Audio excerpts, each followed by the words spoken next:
அமைச்சர் செந்தில் பாலாஜியை உடனடியாக அமைச்சர் பதவியில் இருந்து நீக்க வேண்டும் என பாட்டாளி மக்கள் கட்சி நிறுவன தலைவர் ராமதாஸ் அறிக்கை வெளியிட்டுள்ளார்.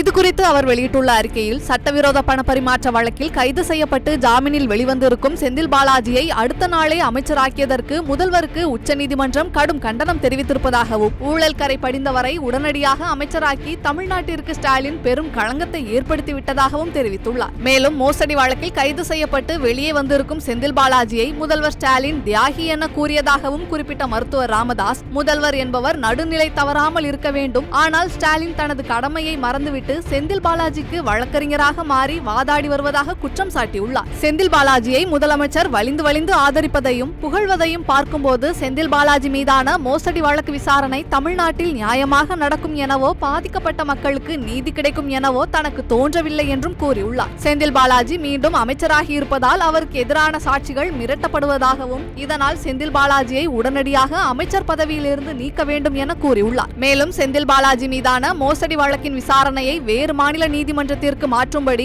உச்ச நீதிமன்றத்திற்கு தமிழக அரசு பரிந்துரைக்க வேண்டும் எனவும் தனது அறிக்கையில் தெரிவித்துள்ளார்.